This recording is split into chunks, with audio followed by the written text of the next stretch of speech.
ലൂക്കായുടെ സുവിശേഷം 11-ാം അധ്യായം 45 മുതൽ 54 വരെ വചനങ്ങൾ. നിയമജ്ഞരിൽ ഒരാൾ അവനോട് പറഞ്ഞു, ഗുരു, നീ ഇങ്ങനെ സംസാരിക്കുമ്പോൾ ഞങ്ങളെ കൂടെ അപമാനിക്കുകയാണ് ചെയ്യുന്നത്. അവൻ പറഞ്ഞു, നിയമജ്ഞരെ, നിങ്ങൾക്ക് ദുരിതം.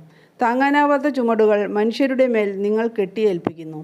നിങ്ങളോ അവരെ സഹായിക്കാൻ ഒരു ചെറുവിരൽ പോലും അനക്കുന്നില്ല.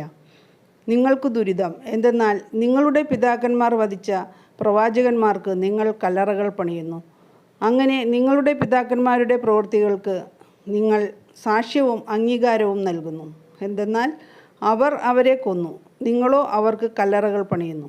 അതുകൊണ്ടാണ് ദൈവത്തിൻ്റെ ജ്ഞാനം ഇങ്ങനെ പറഞ്ഞിരിക്കുന്നത്, ഞാൻ അവരുടെ അടുത്തേക്ക് പ്രവാചകന്മാരെയും അപ്പസ്തോലന്മാരെയും അയക്കും.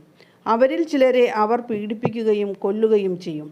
ലോകാരംഭം മുതൽ ചൊരിയപ്പെട്ടിട്ടുള്ള സകല പ്രവാചകന്മാരുടെയും രക്തത്തിന്, ആബേൽ മുതൽ ബലിപീഠത്തിനും വിശുദ്ധ സ്ഥലത്തിനും മധ്യേ വെച്ച് കൊല്ലപ്പെട്ട സക്രിയ വരെയുള്ളവരുടെ രക്തത്തിന് ഈ തലമുറ ഉത്തരം പറയേണ്ടി വരും. അതെ, ഞാൻ പറയുന്നു, ഈ തലമുറയോട് അത് ആവശ്യപ്പെടും. നിയമജ്ഞരെ, നിങ്ങൾക്ക് ദുരിതം. നിങ്ങൾ വിജ്ഞാനത്തിൻ്റെ താക്കോൽ കരസ്ഥമാക്കിയിരിക്കുന്നു. നിങ്ങളോ അകത്ത് പ്രവേശിച്ചില്ല. പ്രവേശിക്കാൻ വന്നവരെ തടസ്സപ്പെടുത്തുകയും ചെയ്തു.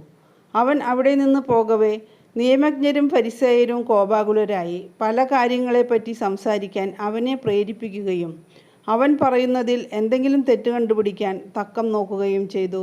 ലൂക്ക 11:45 മുതൽ 54 വരെ വചനങ്ങൾ.